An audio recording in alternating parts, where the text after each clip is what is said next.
La Organización de Naciones Unidas fue erigida el 24 de octubre de 1945 bajo los pilares fundacionales de la buena convivencia, los derechos humanos, el respeto a las diferencias, la tolerancia, la cooperación y la seguridad internacional. Venezuela fue uno de los 51 estados originarios o fundadores que firmó la Carta de Naciones Unidas ese mismo año en la Conferencia de San Francisco.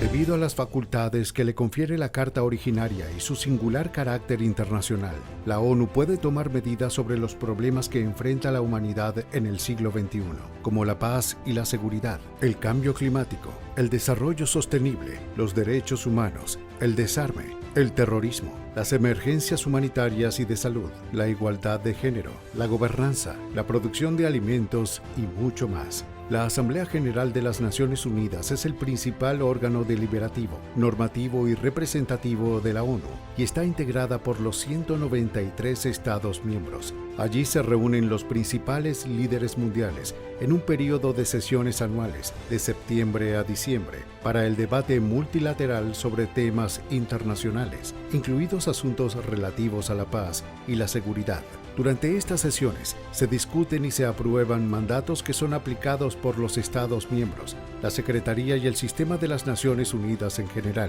En los últimos 2 periodos de sesiones de la Asamblea General, la delegación del gobierno interino del presidente Juan Guaidó ha tenido presencia en eventos, reuniones bilaterales y eventos públicos. Sin embargo, el trabajo de esta delegación no ha terminado allí. Se ha ampliado a otras instancias como el Consejo de Seguridad, el Consejo de Derechos Humanos, grupos de trabajo, juntas internacionales y más. La estrategia internacional ha rendido sus frutos en el seno del multilateralismo y la diplomacia, y el apoyo de la comunidad internacional ha sido fundamental para denunciar lo que hoy vive nuestro país e iniciar el camino a la justicia, lo cual ha abierto mayor espacio para la interacción bilateral y en agencias, consejos, organismos de las Naciones Unidas. Tal ha sido el caso del Consejo de Seguridad, el Consejo de Derechos Humanos y el Consejo Económico y Social, entre otros. Sin embargo, es mucho más complejo el reto, el esfuerzo y la estrategia que ha significado la labor en ONU,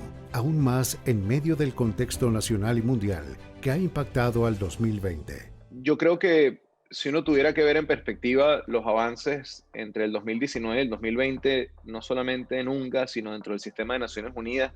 yo creo que hay 2 factores que son fundamentales como cambio, como evolución, como síntoma del avance que se tiene dentro del sistema. Lo primero es medido en términos de acceso político. Yo creo que hay una clara comprensión dentro del sistema de que la Asamblea Nacional, el gobierno interino, el movimiento de la alternativa democrática, no es un factor de disturbio, no es un factor con responsabilidad dentro de la crisis, sino al contrario, es un factor primero víctima del modelo de represión, del modelo de persecución, pero segundo, y creo que es lo más importante dentro de este primer paraguas de acceso político, de interacción y de reconocimiento, que es que nosotros somos un movimiento que expresa la mayoría de la opinión venezolana, que expresa la mayoría de la ciudadanía, pero que además nuestras exigencias, nuestras demandas, están claramente conectadas con lo que implicaría una solución política al conflicto venezolano. Elecciones verdaderamente libres, asistencia humanitaria sin politización, sin ninguna forma de instrumentalización o propaganda, y la capacidad de una transición ordenada que permita cerrar el ciclo. Y lo segundo,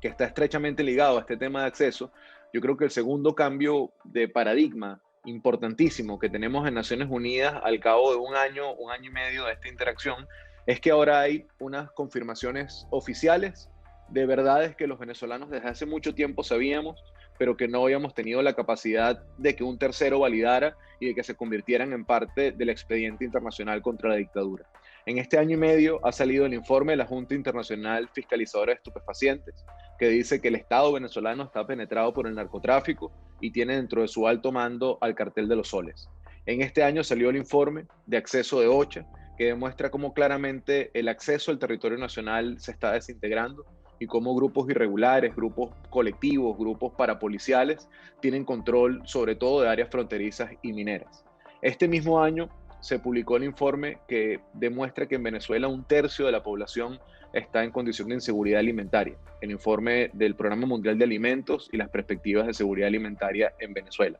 Pero también este mismo año salieron el reporte de la Misión de Verificación de Hechos, que determina que en Venezuela se cometen crímenes de lesa humanidad y que la cadena de mando, empezando por el propio Nicolás Maduro y bajando por sus ministros de línea de Interior y de Defensa y los organismos de inteligencia y contrainteligencia, tienen responsabilidad en este tipo de delitos. Y lo último es que Venezuela está bajo el paraguas de un plan de respuesta humanitaria, que implica que en Venezuela hay un grupo importante de venezolanos, más de 7 millones de venezolanos, cuya vida depende de asistencia urgente. Estos 5 informes y el acceso que tenemos hasta ahora demuestran que al cabo de 1 año y medio, no solamente es que el sistema de Naciones Unidas es un sistema diferente, no solamente que el reconocimiento a la realidad venezolana es un reconocimiento mucho más profundo y mucho más realista, sino que además hemos aprendido a utilizar el sistema para que diga la verdad, para que nos acompañe en nuestra lucha y para que presione el régimen de Nicolás Maduro y poder producir los cambios que hacen falta. El reto más difícil de afrontar adentro del sistema de Naciones Unidas es, primero, entender que es un terreno totalmente distinto al terreno del activismo político. Nosotros todos los que hacemos política en Venezuela, venimos de una escuela en la cual la denuncia viene acompañada siempre de un componente muy importante de comunicación, y esa comunicación viene acompañada de un componente de movilización o de expresiones públicas de lo que estás intentando presionar y por ende comunicar. Naciones Unidas es un cambio completo de paradigma. En Naciones Unidas mucha de la diplomacia que se hace es muy discreta, mucho del ejercicio de construcción de relaciones es muy discreto, pero además nosotros somos una diplomacia sui generis, somos un equipo de gobierno interino que no tiene la estructura ni las herramientas de un Estado tradicional o de un gobierno en plenitud de funciones. Y eso hace que a un equipo muy reducido como el equipo que a mí me toca dirigir, le toque atender y le toque administrar no solamente relaciones y llevar iniciativas en Nueva York, sino también en Ginebra y en cada uno de los órganos subalternos del sistema de Naciones Unidas. Creo que el primer reto grande al que nos hemos enfrentado nosotros es equiparar nuestra capacidad de interacción diplomática y nuestra capacidad de construcción de consensos con la capacidad de destrucción y de desarmado que tienen dentro del sistema de Naciones Unidas los cubanos, los chinos, los iraníes, los sirios, los rusos, y que en esa lógica pudiéramos, con unas herramientas incipientes, con una limitación muy clara en lo operativo, poder igualar la capacidad de construcción de consensos y de construcción de iniciativas dentro del sistema. Si tuviera que resumirlo en una frase, yo creo que el reto más grande es poder hacer que en la política se entienda que los tiempos de la ONU no son los tiempos de la política, y a la inversa, hacer que la ONU entienda que los tiempos de Venezuela no son los tiempos de su burocracia. Lo que nosotros hemos intentado hacer desde un principio es ser absolutamente gráficos, claros, pedagógicos en cómo esto es un espacio de proceso, cómo esto va por etapas, cómo esto va por tiempos, intentar hacer balances que expliquen cómo septiembre del año pasado es la base que dio origen al resultado de septiembre de este año, y que el informe de la Fact-Finding Mission, por ejemplo, no fue un reporte que cayó del cielo o algo que se le ocurrió a unos expertos de repente decir en septiembre, sino que es el resultado de una carpintería y de la construcción de una mayoría en el Consejo en septiembre del año 2019. Donde creo yo que hay un gran error en nuestra pedagogía, y no tiene que ver con Naciones Unidas, sino tiene que ver en general con el ejercicio de la diplomacia, en que nosotros siempre debemos ser muy claros y debemos ser muy francos en que esto de afuera solo tiene resultado y solo tiene sentido si se ve acompañado por un eco de movilización, de presión y de organización interna. El informe de la Misión de Verificación de Hechos, el plan de respuesta humanitaria, el informe de la Junta de Estupefacientes, todo eso tiene sentido si en la medida que eso sale, que eso se implementa y que eso se convierte en realidad, adentro hay un movimiento de presión política y ciudadana que ayude a que esto tenga resultado y tenga sentido. Esto es una sinergia. Lo de afuera sin lo de adentro no funciona, así como toda la presión interna sin acompañamiento, visibilización y denuncia afuera tampoco tendría ningún sentido. El Consejo de Derechos Humanos de la ONU ha sido uno de los escenarios más importantes en los últimos años. Allí se ha demostrado la cruda realidad que viven los venezolanos. Hoy somos la segunda crisis migratoria más grande después de Siria. Vivimos en una emergencia humanitaria compleja que afecta a más de 7 millones de víctimas. Cada día aumenta la crisis política, social y económica, y se hacen más frecuentes las desapariciones forzadas, las ejecuciones extrajudiciales y el encarcelamiento de presos políticos, civiles y militares por parte del régimen. La pandemia se ha sumado a otras emergencias preexistentes como la alimentaria. Cáritas reportó que la tasa de nutrición aguda infantil alcanzó el 15% en julio del 2020. También reportó que un mayor número de familias acuden a estrategias de sobrevivencia, incluso dejar de comer para que otro familiar pueda hacerlo. Me preocupan los altos números de muertes de jóvenes en barrios marginados como resultado de operativos de seguridad. Basado en un análisis de fuentes abiertas, mi oficina registró 711 muertes de junio a agosto, llegando a más de 2.000 muertes desde enero del 2020. Lo que hemos utilizado como estrategia es contribuir con cada uno de estos mecanismos y con la oficina de la alta comisionada, de manera de estar en contacto continua y permanentemente para brindarle no solamente informes que levantamos nosotros, sino también para contribuir con ellos para que víctimas de violaciones de derechos humanos rindan testimonios. Y esa es una estrategia muy importante. Una segunda estrategia es estar en contacto continua y sostenidamente con ellos, de manera de desarrollar varias estrategias en cuanto a violaciones de derechos humanos en nuestro país, que contribuya para que ellos, por lo menos se permita de que ellos estén en el sitio levantando esos informes y entrevistando a las posibles víctimas de violaciones de derechos humanos en nuestro país. Y un tercer punto muy importante es que con ello hemos por lo menos sostenido en cuanto a todo el monitoreo que nosotros tenemos en Venezuela, por lo menos en todos los llamados urgentes que han sido una gran cantidad por desapariciones forzadas, por detenciones arbitrarias, por lo que tiene que ver con derecho a la protesta, con las desapariciones breves. Y ellos han por lo menos siempre recogido de parte nuestra cada una de esas comunicaciones y han acusado recibo. Es importante porque en todo momento se ha contribuido en la documentación de violaciones de derechos humanos y ellos por lo menos la han aceptado, de manera de que por lo menos en el campo nosotros también estemos jugando y no esté solamente el régimen simplemente presentándoles alternativas que contribuyen simplemente para ocultar. Esto contribuye a que por lo menos en todo momento, cuando se están desarrollando este tipo de hechos, tanto en detenciones como en casos de desapariciones breves, inmediatamente se tenga por lo menos el contacto para alertar a la alta comisionada y a los diferentes mecanismos. Nosotros lo que tenemos es que ver, desde que por lo menos comenzamos a trabajar el tema de derechos humanos desde el gobierno interino hasta la presente fecha, cuáles son las contribuciones por lo menos que se han dado y los resultados que se han obtenido, por lo menos en el informe de la FAFSA de inicio. Nosotros lo que tenemos es que ver simplemente tres cosas muy importantes. De primero, la estrategia de cómo por lo menos se desarrolló el trabajo de la misión, ¿no? Segundo, la cantidad por lo menos de casos que se pudo contribuir con la FAFSA de inicio, que fueron más de 223 casos. Eso trajo como consecuencia que 48 fueron analizados en el detalle y los métodos principales de la investigación fueron entrevistas, la documentación, y eso más o menos con la estrategia que se desarrolló en vista de que la misión no fue dejada entrar a nuestro país y ellos tuvieron por lo menos que desarrollar una estrategia desde países vecinos para que este informe por lo menos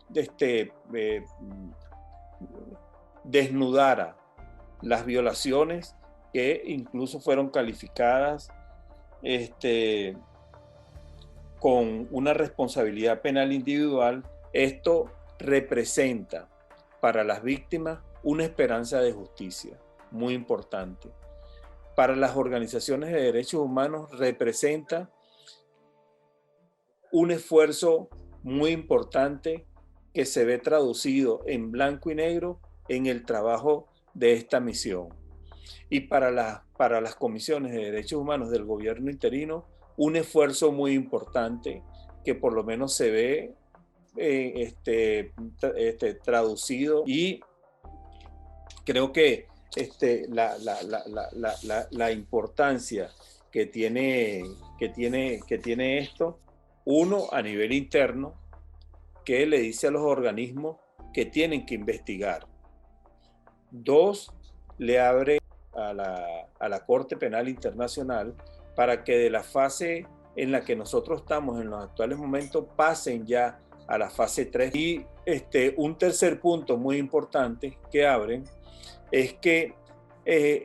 abren el paso a la jurisdicción universal y a los países para que apliquen la jurisdicción universal. Las víctimas de violaciones de derechos humanos, así como los activistas que trabajan en la defensa de estos derechos, han hecho por años un trabajo arduo de denuncia y visibilización. Lo logrado en el sistema de Naciones Unidas es fundamentalmente parte de su esfuerzo y de la valentía que han tenido cada uno de ellos al exponerse incluso a represalias por parte del régimen. Hasta la fecha se han articulado cientos de testimonios para hacer posible cada uno de los informes y de los avances que se tienen dentro del sistema. La realidad es que en Venezuela no existe la justicia, los venezolanos no tienen acceso a esta, y sin duda el primer y segundo informe y todas las denuncias que se han estado realizando por parte de la ONU nos acercan un poco más a la justicia internacional. El trabajo se está haciendo de la mano con expertos que siguen denunciando y que siguen demostrando y visibilizando las violaciones de derechos humanos en nuestro país. Esto no lo dice Rafael Arreguesén, esto no se trata de un discurso político, esto se trata genuinamente de denuncias que están haciendo víctimas diariamente de violaciones de derechos humanos que siguen ocurriendo en Venezuela. Es por ello tan importante y fundamental que la Corte Penal Internacional se encargue de enjuiciar a aquellos que se han encargado y que siguen encargándose de cometer delitos de lesa humanidad. Siempre lo he dicho, y es que los venezolanos somos responsables de seguir alzando la voz por lo que está sucediendo en nuestro país. No importa dónde nos encontremos, dentro o fuera de Venezuela, nosotros somos las voces de millones de venezolanos que hoy no tienen la oportunidad de alzarla. Somos las voces de aquellos que asesinaron, somos las voces de aquellos que están tras las celdas, somos las voces de aquellos que hoy no tienen la oportunidad de serlo. Esto es una batalla larga, es una batalla tortuosa, es una batalla dolorosa, pero debemos nosotros seguir luchando, y yo creo que es responsabilidad de todos los venezolanos, no importa quiénes seamos, no importa lo que estemos haciendo, no importa el trabajo que estemos desempeñando, tenemos que hablar y tenemos que contar nuestra historia, porque este trabajo no es solo para Venezuela y para que más nunca ocurra en la historia de nuestro país. Esto también es un mensaje y esto también tiene que ser una enseñanza para todos los ciudadanos del mundo, para que esto tampoco ocurra en ningún país del mundo. Por lo tanto, hoy no solo somos responsables como venezolanos, hoy somos responsables como ciudadanos, hoy somos responsables como humanos de poder seguir alzando la voz y de poder demostrar que si no abrazamos y que no agarramos fuertemente la democracia, estaremos sumergidos en una realidad como lo es la venezolana. Hoy tenemos que seguir luchando, por muy duro que sea y por muy difícil que sea, para poder seguir adelante y para poder seguir diciéndole al mundo y poder seguir diciéndole a todos la realidad y la verdad de lo que está ocurriendo. Porque si algo tiene el régimen es que se ha encargado durante años de llevar una matriz de opinión y de decir mentiras sobre lo que está sucediendo en nuestro país. ¿Y quién más que nosotros, que somos víctimas directas y que sabemos y que sufrimos y que sentimos lo que está padeciendo Venezuela, para decir lo que está viviendo diariamente millones de venezolanos. Hoy Venezuela tiene una voz en las Naciones Unidas que va a seguir trabajando para buscar la justicia de todos los venezolanos, que va a seguir trabajando, visibilizando y denunciando lo que realmente está sucediendo en Venezuela, y que esto le da muchísimo poder a las denuncias que han ocurrido durante años sobre violaciones de derechos humanos y sobre todos los crímenes que han ocurrido en nuestro país, y que va de la mano de organizaciones, que va de la mano de familiares, para poder demostrar de primera mano los testimonios de aquellos que sufren por culpa del régimen de Nicolás Maduro.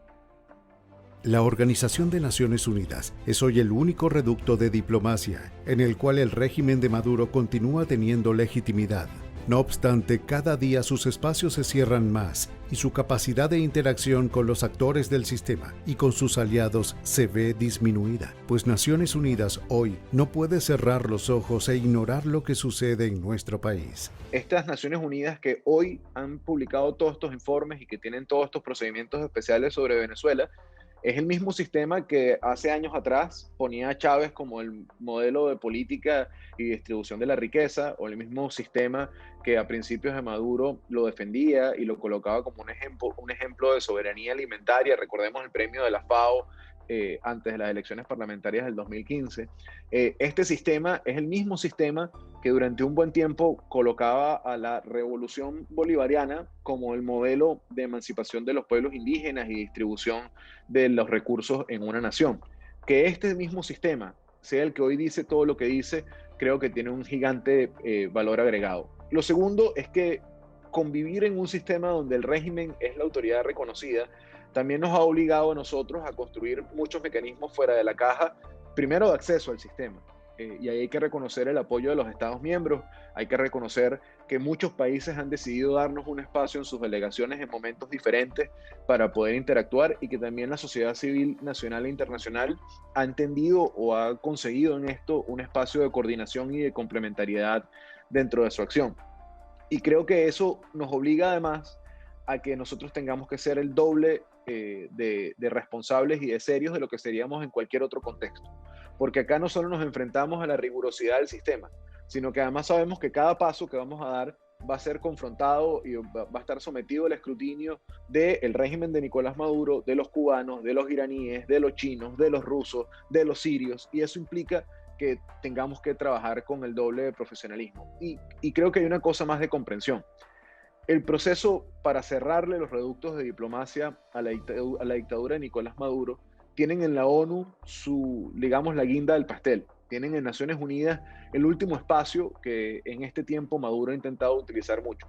Esta sentencia contra los asesinos del capitán Acosta, modificando el abuso de autoridad por tortura en la tipificación del delito. La rotación de Reverol del Ministerio de Interior al Ministerio de Energía Eléctrica. Esta supuesta propuesta de Tarek William Saab de la reforma policial para disminuir el accionar de la FAES. Todo esto al final, aunque no lo admitan, son resultados o son consecuencias de los informes que salen del sistema.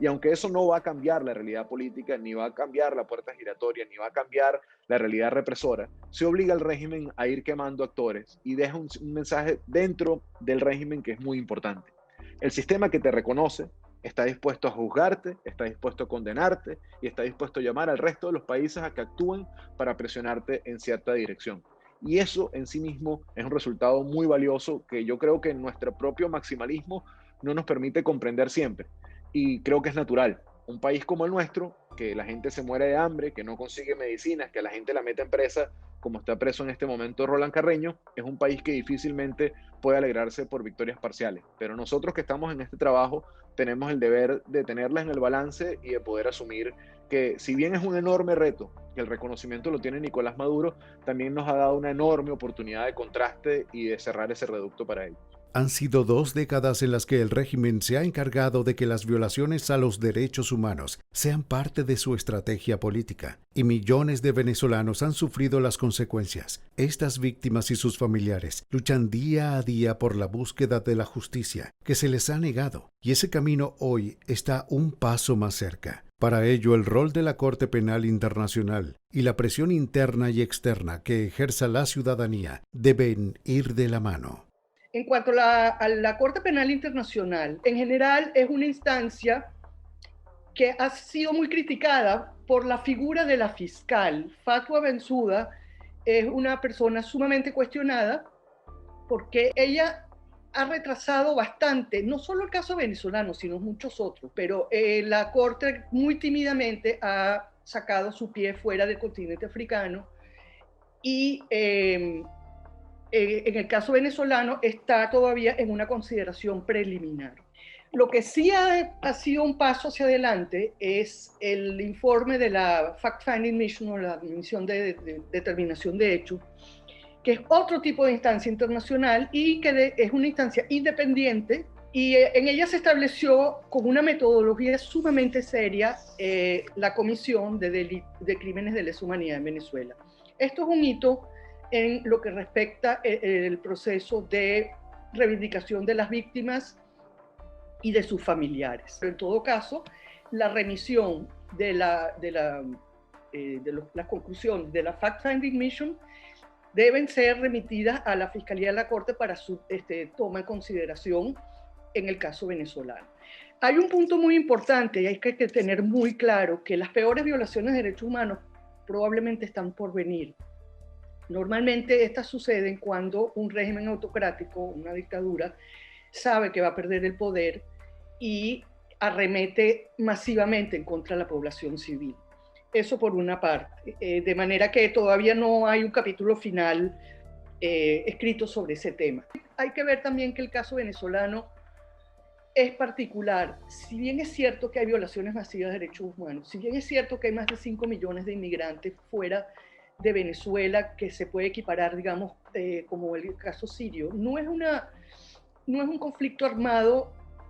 internacional ni nacional, es un tema político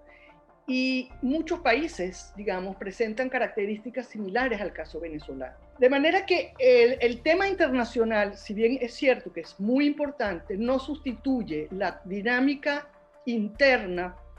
política venezolana, que es responsabilidad de los venezolanos. Lo que quiero decir con esto es que los venezolanos seguimos siendo los responsables de una solución política,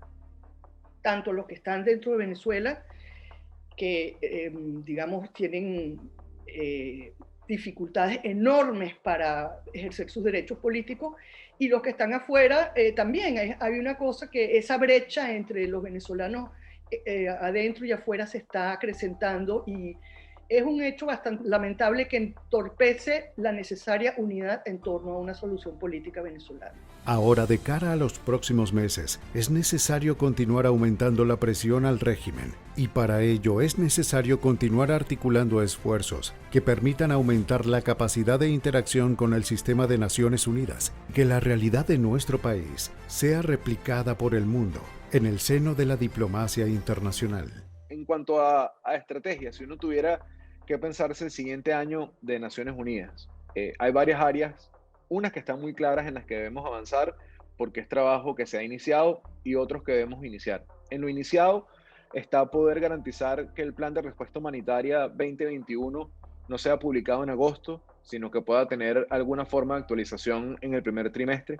y que el apil internacional, el llamado internacional para conseguir recursos para paliar la emergencia humanitaria en Venezuela,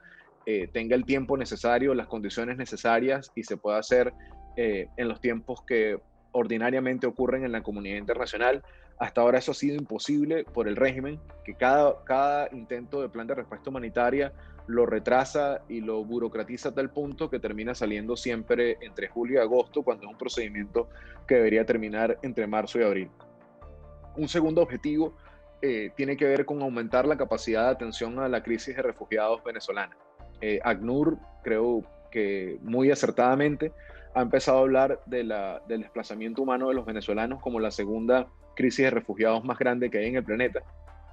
Y si bien no todos los venezolanos piden condición de refugio o piden condición de asilo, su desplazamiento está enmarcado en las condiciones de los protocolos internacionales para reconocer a un refugiado. Y ahí venimos nosotros con una cruzada muy importante, porque estamos convencidos de que a principios o a finales de este año o a principios del año que viene, Venezuela está en las puertas de una nueva oleada migratoria. muy parecida a la oleada migratoria del año 2018, principios del año 2019, y que esa oleada migratoria además se lleva consigo a un sector mucho más vulnerable que el sector anterior que había decidido cruzar la frontera, y eso tiene que conseguir mejor preparación. Tercero, nosotros tenemos el deber moral con las víctimas de violación de los derechos humanos de llegar hasta las últimas consecuencias en el Consejo. El Consejo tiene 2 líneas de acción en paralelo emanadas de la última resolución. Una es el mantenimiento de la misión de verificación de hechos, que ahora debe ir mucho más allá en su investigación, y ahí tenemos nosotros una tarea, una labor de conexión y de coordinación con la misión, y en paralelo la oficina de la alta comisionada, que debe aumentar su personal en terreno, debe empezar a construir mecanismos de protección y se ha cambiado el formato de updates orales por actualizaciones escritas, y quitar el informe cada 2 meses y cambiar a 3 informes en el año con mucha más profundidad. Eso implica mayor trabajo con la oficina e implica mayor trabajo con los equipos técnicos. Y lo cuarto, que es, digamos, un factor un poco más global en el próximo año de Naciones Unidas, es que debemos iniciar trabajo de procedimientos y relatorías especiales. Todo el trabajo contra la tortura, todo el trabajo contra las detenciones arbitrarias, todo el trabajo contra los tratos crueles, pero además incorporar áreas, la discusión sobre el arco minero en el Consejo de Derechos Económicos y Sociales, la discusión sobre el tráfico de drogas, el tráfico de seres humanos y la economía ilegal y de grupos irregulares dentro del grupo de trabajo contra el crimen transnacional y organizado, la capacidad de nosotros producir discusiones nuevas en áreas diferentes del sistema de Naciones Unidas que hasta ahora no hemos tenido. Tiene que ver con nuestro plan del año que viene, con un gran objetivo de centro, que es poder producir elecciones verdaderamente libres en Venezuela. Es poder garantizar que el área política de Naciones Unidas también tenga una vinculación diferente en el conflicto venezolano, y que tengamos una ONU en ofensiva, pertinente y cercana a una solución, y no el sistema de Naciones Unidas que teníamos hace unos años, que afortunadamente ha venido cambiando. Que el caso de Venezuela sea hoy discutido en la Asamblea General de Naciones Unidas, el Consejo de Seguridad, el Consejo de Derechos Humanos y reconocido por decenas de agencias multilaterales pertenecientes a la ONU, nos ha permitido alzar la voz y explicar la realidad de Venezuela dentro del espacio diplomático. Hasta hace no mucho era poco lo que se escuchaba de la dura realidad que afecta a nuestro país en estas instancias. El esfuerzo que hemos realizado los venezolanos no ha sido en vano. Hoy más que nunca debemos continuar transitando este camino, porque aumenta la presión diplomática y la posibilidad de ayuda verdadera a nuestro país. A medida que esto siga sucediendo, el régimen perderá la poca credibilidad que aún mantiene dentro de estos espacios, perderá su capacidad de triangulación financiera, su capacidad de evasión del sistema de justicia, y con esa pérdida se continuarán abriendo ventanas de oportunidad. Día a día, la realidad de Venezuela está en los ojos del mundo.